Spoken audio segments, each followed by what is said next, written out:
Olá, sejam todos bem-vindos. Meu nome é Ivan Barbosa, eu sou sócio-gestor do Fundo de Ações Arctica Long Term. Eu vou aproveitar a proximidade com a virada de ano, que é um período que todo mundo acaba refletindo sobre o ano que passou e renovando as perspectivas, para chamar atenção para o seguinte fato.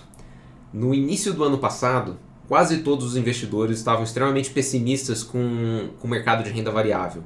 Nos primeiros meses de 2023, os juros ainda estavam bastante altos, então a renda fixa estava atrativa, e ninguém queria saber muito de ações. A lógica predominante no mercado era: para que eu vou correr risco de mercado de ações se a taxa de renda fixa está tão boa?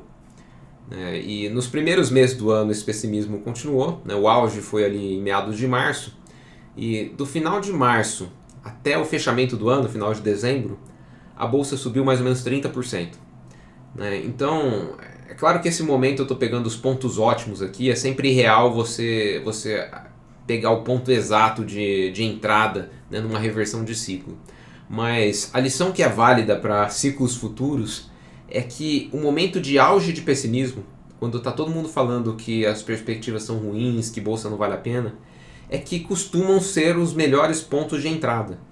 Então isso sempre vai ter essa relação. O momento de pessimismo máximo é o momento de preço mínimo, que é o momento bom de você comprar ativos de uma determinada classe. Eu gosto muito daquela frase do Mark Twain que fala que a história não se repete, mas que ela rima. Então esse ciclo que a gente viu acontecer, juros altos que causam ações com preços baixos, e depois os juros vai caindo e as ações começam a subir. A gente ainda está no meio dessa reversão de ciclo. Os nossos juros ainda não estão baixos, eles estão caindo e a bolsa está subindo. Esse ciclo já aconteceu várias vezes e vai acontecer várias vezes de novo. E mesmo sabendo dessa mecânica em que nos momentos de maior pessimismo seriam os momentos bons para investir, quase ninguém vai conseguir pegar de novo a próxima virada de ciclo. Porque a falha, entre aspas, que nos leva a esse tipo de comportamento é que isso está muito ligado à natureza humana, à psicologia das pessoas, que ela se mantém inalterada ao longo do tempo. Então, mesmo você sabendo quais são as falhas humanas clássicas, que são coisas que são mapeadas desde a antiguidade, essas falhas continuam sendo repetidas ao longo de séculos e séculos. Então, esses ciclos econômicos, o pessimismo exagerado, a reversão de ciclos e tudo mais, são coisas que vão continuar acontecendo no futuro. E como investidores, o que a gente pode fazer para evitar fazer parte desses equívocos coletivos? As pessoas que não investem nos momentos bons e se animam nos momentos ruins. A primeira coisa é ter uma visão mais clara de como é que acontece esse movimento cíclico dos mercados. Ele é um movimento pendular. Eu não vou explorar muito esse tema aqui, porque nós já fizemos um vídeo sobre isso, que foi publicado em março de 2023, chamado O Pêndulo do Mercado. Então quem se interessar, lá tem mais detalhes sobre a descrição de como é que esse movimento evolui. E a segunda coisa, que vai ser o nosso tema aqui hoje, é ter uma abordagem mais realista e de certa maneira mais filosófica sobre o futuro, o futuro econômico, e a possibilidade de você prever com alguma precisão esse futuro. Um ponto de partida é entender que projeções econômicas, de maneira geral, elas sempre são feitas com as informações que estão disponíveis nesse momento, com o que é visível agora. Então, o que está acontecendo agora, o que a gente tem visibilidade mais óbvia, acaba constituindo o nosso cenário base, que a gente chama, que em algum momento do tempo, por mais que você tente ir fazendo variações de o que vai acontecer ano que vem, o que vai acontecer depois, em algum momento você para de introduzir essas mudanças e extrapola esse seu cenário base para sempre. E não tem muito o que fazer, assim, na hora de fazer uma modelagem financeira, esse método é o melhor que existe. Mas o fato dele ser o melhor não quer dizer que ele seja super bom, Ele é cheio de falhas. E é importante a gente ter uma visibilidade clara de quais são as limitações desses métodos. O que costuma frustrar essas projeções de 5 anos, 10 anos econômicos? No meio do caminho, sempre acontece alguma coisa que não estava no radar ali do analista montando o modelo de projeção econômica. Ou porque a coisa era completamente inimaginável na época, então você realmente não estava no imaginário que aquele tipo de evento poderia acontecer nos próximos anos, ou porque o evento que aconteceu tinha uma probabilidade tão baixa de ocorrência que acaba sendo não prático você criar um cenário ali, simular o que teria acontecido nesse caso. A história é cheia de eventos assim, que são completamente imprevisíveis e muito impactantes, que acabam definindo muito o curso das coisas. Um exemplo super recente que a gente tem foi a própria pandemia. A pandemia era um evento imaginável, né? Tinham pessoas que já alertavam para o risco de em algum momento termos pandemias globais. Então não é que era uma coisa que ninguém nunca tinha pensado que poderia acontecer. Mas a chance disso acontecer em um dado ano era tão baixa que é meio impraticável você considerar ali, da pandemia, né, antes disso estar no radar de todo mundo, que poderia haver uma pandemia global no mundo numa projeção financeira. Mais impraticável ainda, se você falar assim, olha, tem lá 0,5% de chance de acontecer uma pandemia global, é você fazer toda a análise de o que teria acontecido com o mundo nesse cenário de 0,5% de chance e sair fazendo todos os desenrolares ali de qual que é o cenário pandemia que tem 0,5% de chance de acontecer. E isso é um cenário. Se a gente começasse a colocar esses eventos para dentro, você tem um nível de complexidade que extrapola a capacidade humana muito rapidamente. Então o que todo mundo faz é meio que descartar essas coisas. Fala assim, não, esses aqui são eventos improváveis, não é parte do nosso cenário mais provável. E descartam isso acaba sendo não capturado ali nas projeções explícitas. E a pandemia é um negócio que acontece uma vez a cada 100 anos e tudo mais, só que existe um leque muito grande de fatores raros, só que a hora que você considera a probabilidade de pelo menos um desses fatores raros acontecerem nos próximos 2, 3 anos, ela é muito grande. Então assim, não sabemos qual surpresa teremos nos próximos anos, mas teremos surpresas. Nesse leque de coisas que caem nessa categoria, impactantes, um impacto bem relevante na economia, mas muito difíceis de prever, se vai acontecer, quando vai acontecer e qual que é o impacto. Nessa gama de coisas, existem as evoluções tecnológicas. Nós não sabemos quando vai surgir uma grande tecnologia nova. Agora teve inteligência artificial, mas sei lá o que vai existir no futuro, qual que vai ser o limite de produtividade dessas coisas que estão surgindo agora. Resultados de disputas políticas, quem que vai ganhar a próxima presidência, o que o próximo presidente vai fazer, o que esse presidente agora vai fazer. Guerras, quando é que a guerra começa, quando ela termina. Nós temos modismos massivos, modismos de consumo que têm um impacto muito grande em determinados setores.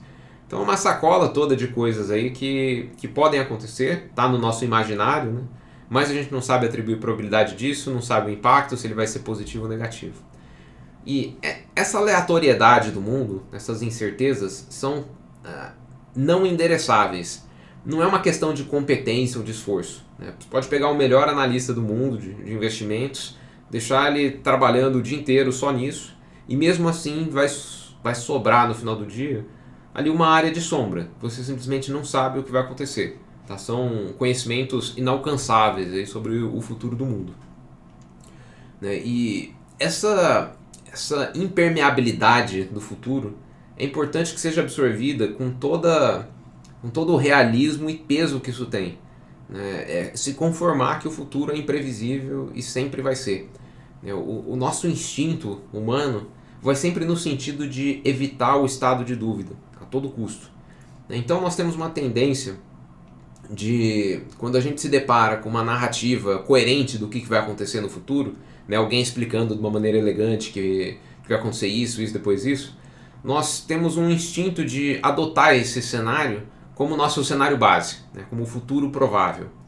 E adicionado aí a nossa aversão ao estado de dúvida, a mente humana lida muito mal com probabilidades. Você tem um instinto probabilístico ruim. Quase todo mundo tem um instinto probabilístico nulo. Nós temos uma visão que costuma ser mais binária. Então, quando você se depara com essa hipótese coerente de como é que vai ser o futuro, você sabe que ela não é certeza, na hora que você pensa racionalmente, você fala assim, não, eu sei que não é certeza que isso vai acontecer, mas o seu instinto é meio que adotar que é aquilo que vai acontecer. Você cria uma ilusão de conhecimento sobre o futuro. Você acha que a coisa é muito mais provável do que ela é de fato. Esse é um instinto base que nossa racionalidade precisa superar aqui no dia a dia. Mas esse instinto base sempre está lá.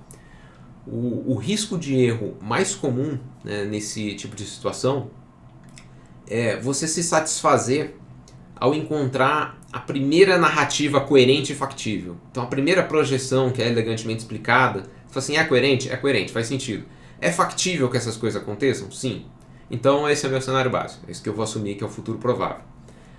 E apesar de que, assim, pensando intuitivamente, faz sentido, né? Se o negócio assim, tem lógica, é factível, né?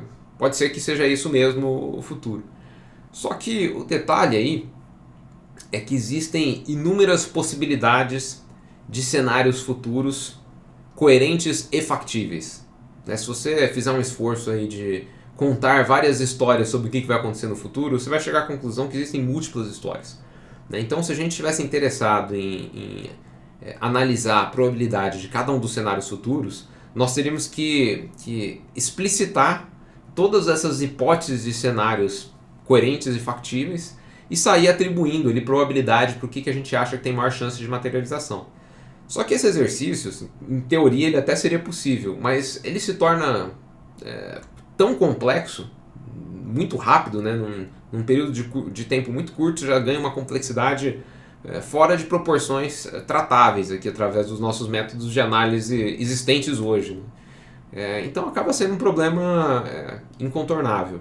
Do ponto de vista prático, é muito melhor que nós sejamos realistas sobre essa incerteza que existe nas projeções econômicas para a gente se planejar de acordo, né? Para não cairmos nessa ilusão de conhecimento.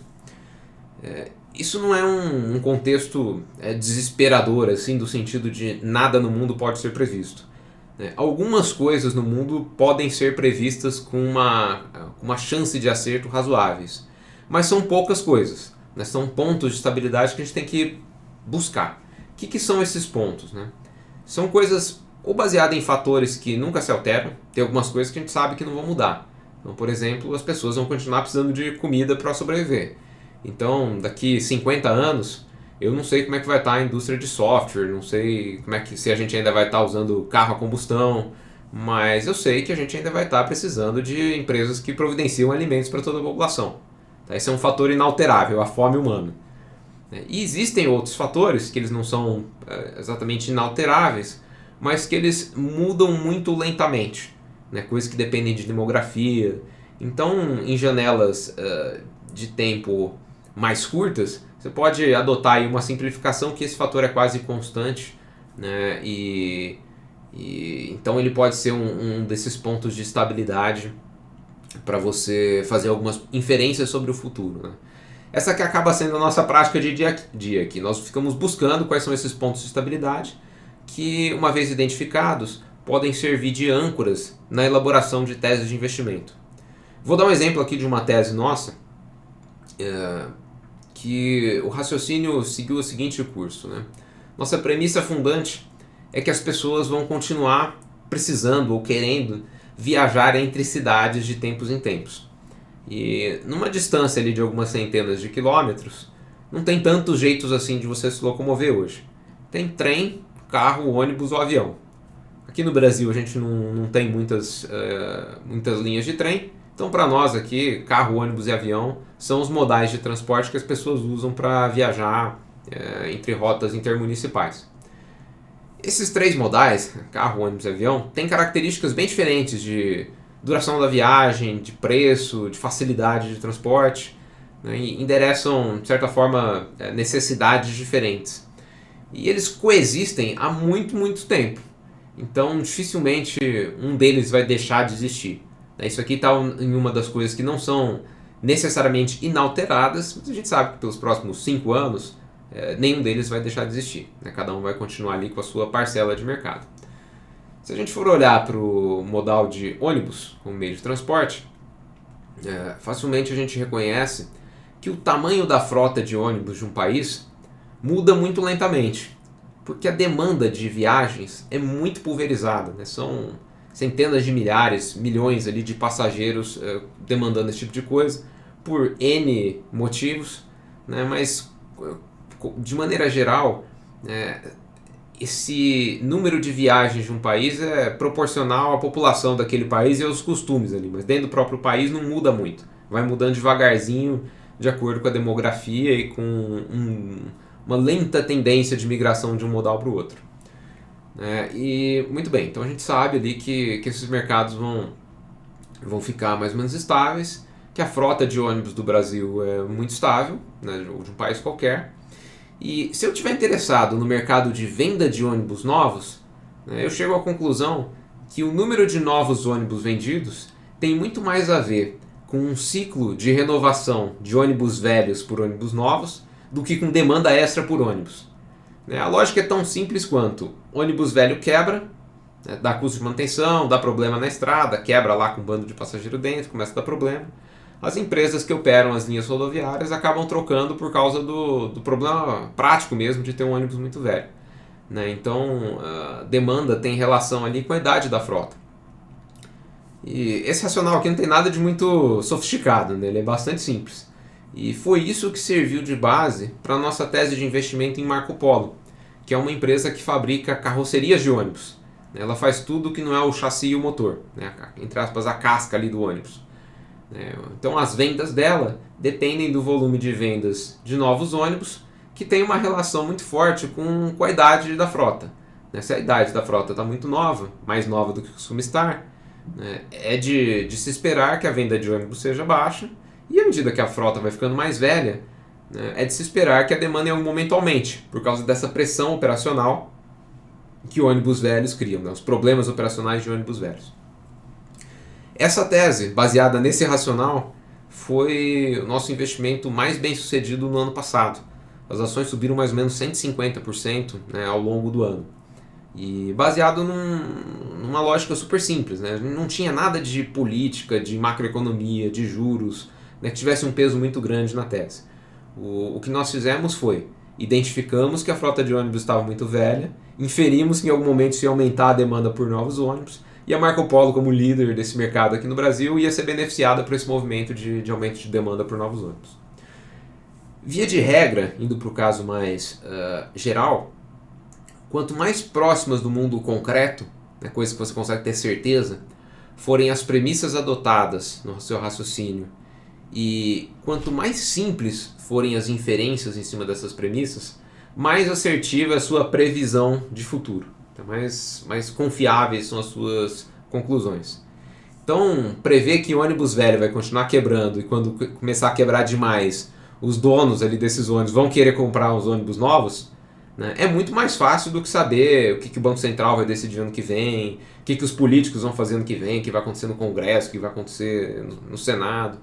Então é uma âncora muito melhor do que fazer um investimento apostando que vai passar tal reforma de tal maneira em tal data. Isso que a gente busca fazer. A gente gosta de teses simples, ancoradas em realidades muito concretas, que a gente consegue entender sem tanto misticismo ali nas teses. E claro que eu estou simplificando um pouco a história aqui, da nossa tese de Marco Polo. Não foi uma coisa assim tão simples quanto identifica isso, investe e ganha dinheiro. Em retrospectiva, tudo parece mais óbvio do que é. Mas essa tese, que andou bastante em 2023, nós compramos as primeiras ações no finalzinho de 2019. Obviamente a gente não esperava a pandemia, que aconteceu em 6 meses depois que a gente tinha investido, nem isso, menos que 6 meses. Quando a pandemia estourou, nós achávamos que ela ia demorar um pouquinho menos do que demorou, demorou pra caramba.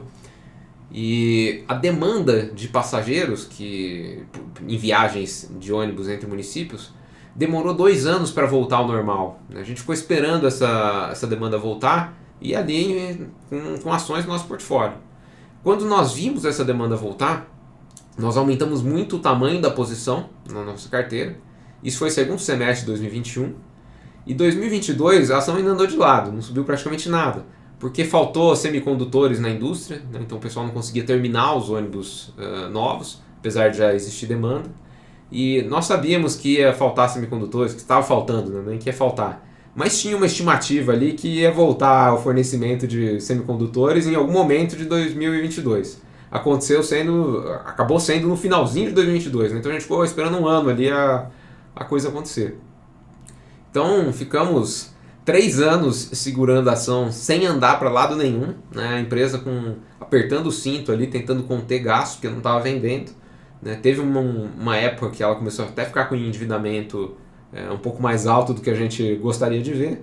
E aí 2023 que os resultados melhoraram demais e entraram ali numa trajetória extremamente positiva que continua até agora. A empresa ainda deve ter um ano excelente em 2024, porque está num momento do setor muito positivo, né? Mas vejam que não é uma história muito simples, né? A gente ficou sentado em cima de uma ação que não estava subindo por 3 anos e agora a gente está ganhando dinheiro, agora é mais prazeroso eu falar sobre a tese, né? Mas teve esse longo período de espera, né? E a lição disso é que mesmo coisas que nós conseguimos prever que tem uma chance enorme de acontecer, nós não conseguimos prever exatamente quando o que vai acontecer. Então, algumas coisas nós sabemos que em algum momento virão ali esses eventos, mas o tempo exato é completamente imprevisível sempre. O que a gente consegue fazer, né, para endereçar essa incerteza cronológica é entender a ordem de grandeza dos períodos que estão em jogo. Então, no nosso exemplo aqui, a gente sabe que um ônibus dura em média 10 anos. 10 anos é a idade média da frota brasileira, né? Um ônibus pode ficar na rua e andando até 15, 20 anos.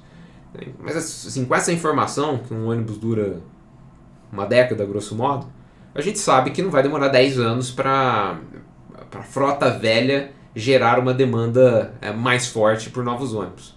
Então a nossa ordem de grandeza da incerteza que a gente estava lidando era de alguns anos. Acabaram sendo 3 anos e pouco, né, que é bastante tempo. Mas era de alguns anos, não seriam meses nem décadas. Então isso é uma coisa que assim, é imperfeita, mas ajuda, né, saber se a gente está falando de meses, anos ou décadas. E a segunda coisa é a boa e velha margem de segurança no preço.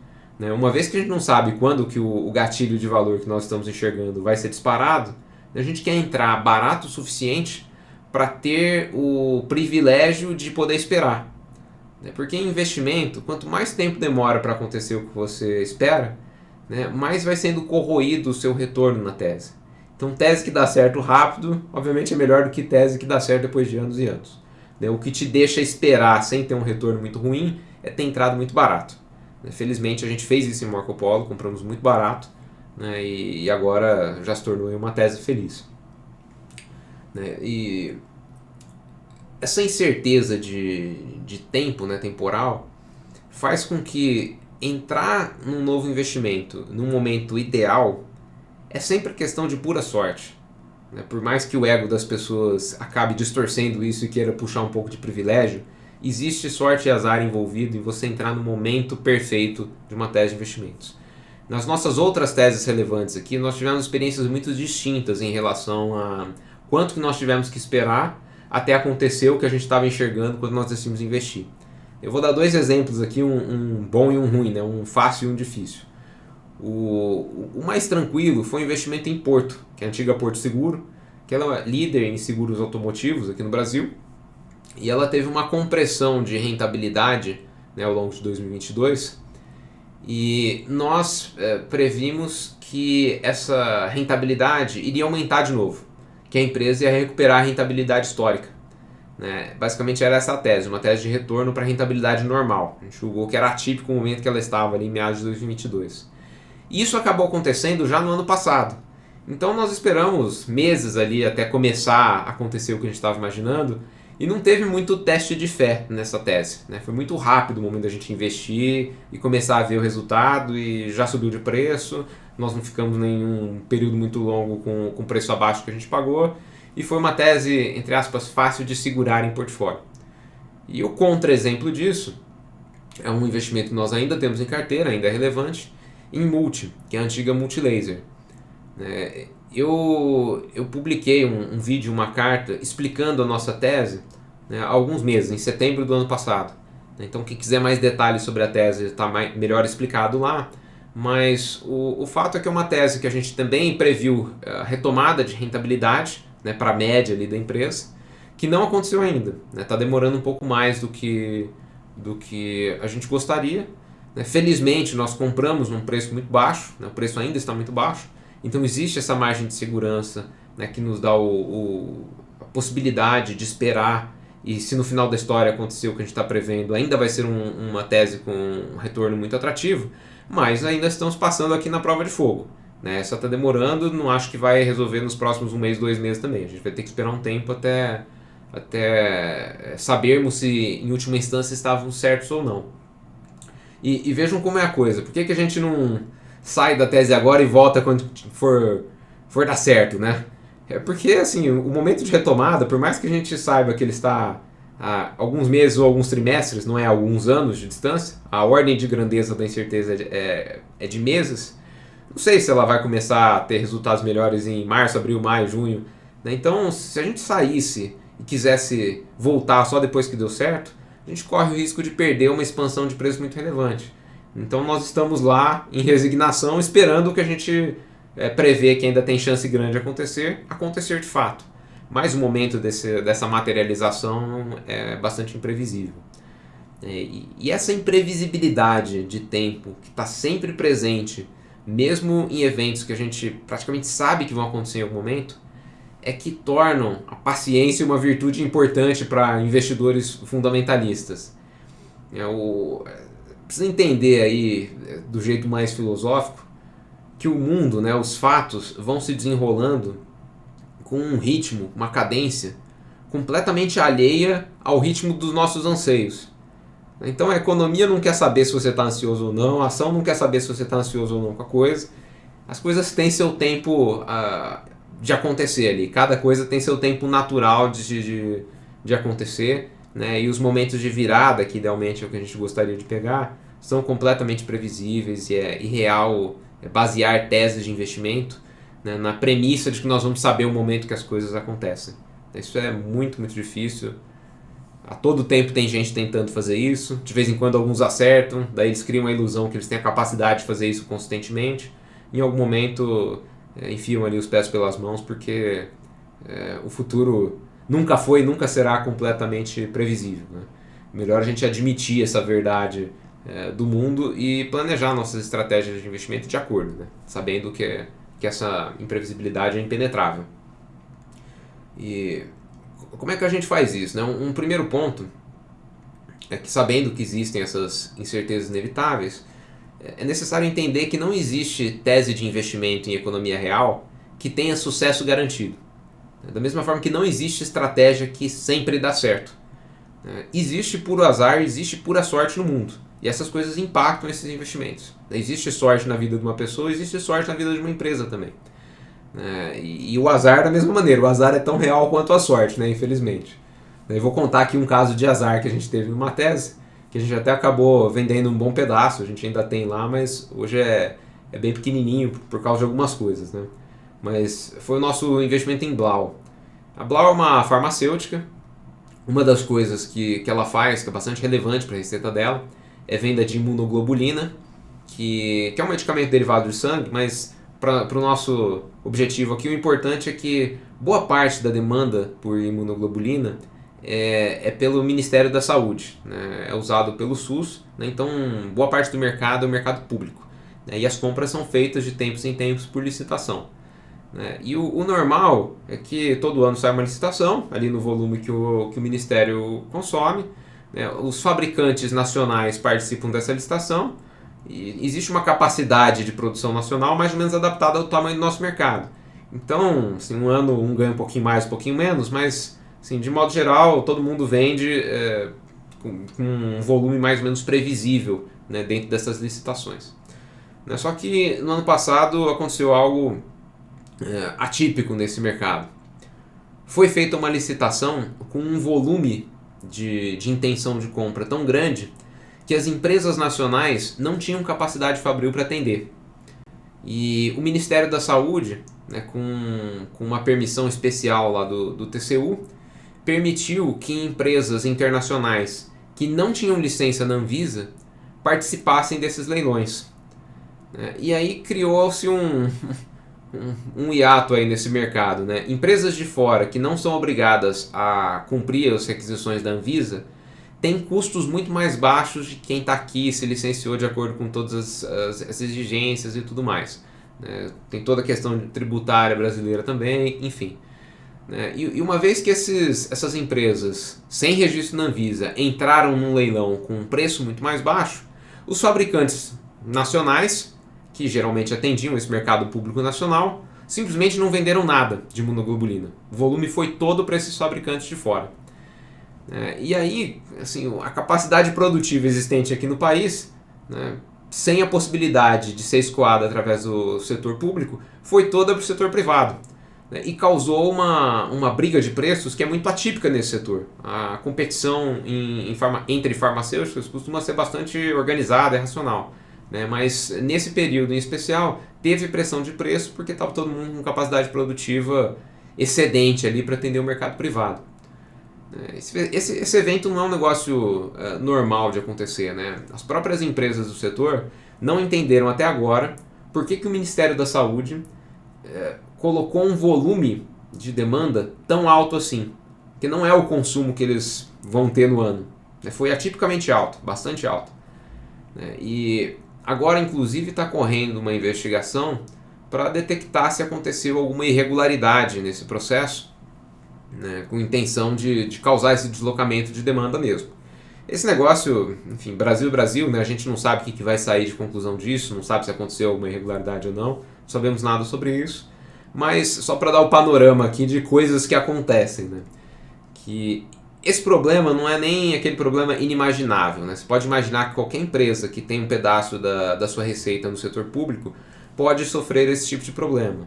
Mas são coisas extremamente improváveis de acontecer num determinado ano. Então, assim, quando acontecem, ainda são surpresas muito negativas.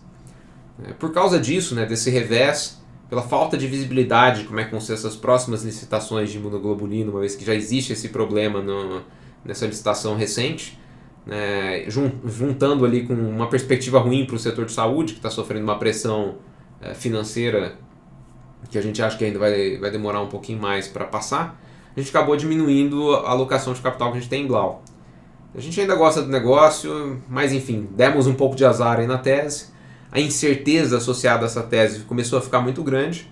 A gente ficou desconfortável e migramos nosso capital ali para teses onde a incerteza é mais controlada. Né? Mas isso é um exemplo ruim aqui para não dizer que eu estou contando só as coisas que deram certo. Né? De vez em quando a gente tem sorte, de vez em quando a gente tem azar também. E nesse contexto aí de às vezes dar sorte, às vezes dar azar, voltando aqui para o lado mais teórico da atividade de investimentos, é importante ter uma visão metodológica ali de como é que você faz análise e como é que você age no mercado de ações. Né? As melhores estratégias, como eu falei aqui, sempre vão ter resultados variáveis. A melhor estratégia não dá resultado bom sempre. Então haverá anos bons e haverá anos ruins. E para você julgar se uma estratégia é boa ou ruim, tá, em mercado de ações, você precisa de um período muito longo, né, observando ali esse método sendo aplicado de uma maneira consistente, antes de você tirar conclusões fortes sobre ele. Um ciclo econômico geralmente dura coisa de 5 e 6 anos.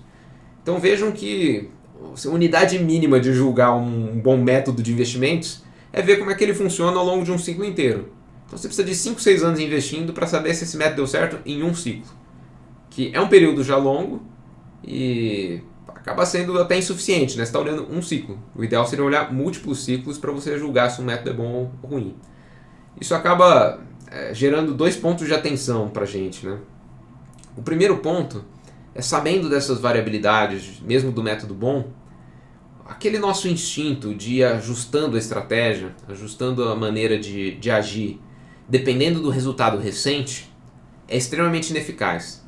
Então, se falar assim, estou fazendo alguma coisa, deu errado esse ano, eu mudo, aí no ano que vem dá certo, eu intensifico. Isso não funciona bem, né? Porque tem essa componente aleatória agindo em paralelo. Isso tende a gerar resultados ruins. Não só porque o que aconteceu ano passado dificilmente é o que vai dar certo de novo esse ano. Né? O mundo vai mudando e se você vai olhando para o ano passado e aplicando a estratégia que teria funcionado melhor naquela época, você acaba sempre correndo atrás do rabo. Né? Você está sempre atrasado ali na próxima coisa que vai funcionar. E esses ajustes muito frequentes, né, se a gente ficasse mudando de método todo ano, a gente tornaria o nosso histórico impossível de analisar, impossível de tirar alguma conclusão se o método que a gente está aplicando é bom ou ruim. Porque você acaba misturando o que é fator não aleatório com os fatores aleatórios. É como se um médico pesquisando ali qual que é o método de tratamento mais eficaz para uma determinada doença, falasse assim, eu vou testar um medicamento em cada paciente. Poxa, se eu dou um medicamento diferente para cada paciente, eu não sei se ele melhorou por causa do remédio ou se ele melhorou por causa da fisiologia dele, ali, pelas características próprias daquela pessoa, né, que reagem de uma maneira diferente em frente à doença. Né? Então, assim, você precisa estabilizar essa coisa. Em investimento, você precisa investir do mesmo jeito, né, com o mesmo método, seguindo os mesmos princípios, por muito tempo antes de concluir se o método é bom ou ruim. Esse tem um segundo impacto aqui, né, o nosso segundo ponto. Como os ciclos são muito longos, né, um investidor pode esperar que na idade adulta, se ele viver bastante, ele vai viver alguma coisa entre 10 e 12 ciclos. Né? Salvo raras exceções, 10, 12 ciclos, a gente está falando de 50, 60 anos. Né? Bastante tempo investindo.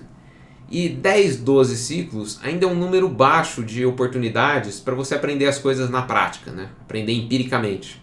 Isso acaba fazendo com que empirismo, né, aprender por experiência própria, acabe sendo um método muito ruim para você aprender a investir. Então, o melhor caminho é estudar o máximo de casos possíveis de investimentos anteriores, ciclos econômicos anteriores, para que você consiga aprender a investir olhando o que aconteceu com os outros em períodos muito longos, né? E não usando o seu próprio tempo de vida como balão de ensaio ali para testar táticas diferentes de investimento. Né? Esse caminho mais acadêmico, de certa maneira, é o que a gente tem feito aqui no Ártica desde o início. Né? Nós estamos nessa atividade há um pouco mais de 10 anos e sempre tivemos essa cabeça de estuda, né, ver o que está funcionando lá fora com os outros e traz para dentro de casa aqui para a gente só fazer o que já deu certo. Né? Então nós selecionamos lá atrás uma filosofia de investimentos já bastante antiga, que é o que o pessoal chama de value investing, né, os investidores fundamentalistas, que gerou bons resultados de maneira consistente para gerações passadas de investidores. Né? Tem casos e casos de investidores extremamente bem-sucedidos, né, seguindo esses princípios. Então, não tem muita coisa que nós mesmos inventamos aqui. Nós estamos absorvendo métodos antigos já comprovados aí mundo afora. O que nós fazemos é manter uma disciplina muito, muito forte de continuar estudando, né? Estudo sempre para o resto da vida, para ir implementando melhorias pontuais, né? Assim, marginais ali. A gente vai mexendo pequenos pontinhos devagarzinho para adequar as práticas aos novos fatos do mundo. Né? O mundo vai mudando, você não pode ficar congelado lá numa coisa só para não acabar sendo antiquado, mas a gente vai mexendo devagarzinho, né? A gente vai adaptando para as novas realidades, né? Aperfeiçoando nossas práticas de dia a dia, mas nós alteramos nossos métodos com muita cautela, né? por causa dessa questão. É melhor olhar um universo amplo de investidores, períodos e tudo mais, extrair disso o que é o bom método, do que você ficar olhando para os seus próprios investimentos nos últimos 12 meses, 24 meses, ou qualquer período aí de alguns anos. É muito pouco para extrair, né, o que é o método que funciona. Isso tem dado muito certo para nós aqui. Né? Nesses 10 anos, a gente continua com um retorno anual médio em torno dos 30%, né? Sem muitas estratégias mirabolantes. A gente foca em ser extremamente bem disciplinado, né? Aplicar de maneira muito consistente verdades antigas aí que nós aprendemos com outras pessoas que vieram antes de nós. Né? Esse eu acho que é o caminho mais seguro para seguir, né, em atividades que tem essa característica, né, que a sua vida tem um prazo muito curto para você testar as coisas na prática. Bom, e com isso eu fico por aqui. Aproveitar a data para desejar a vocês um excelente ano novo, né, que 2024 seja um pouco melhor do que nossos últimos anos, foram difíceis aqui no Brasil. E até a próxima.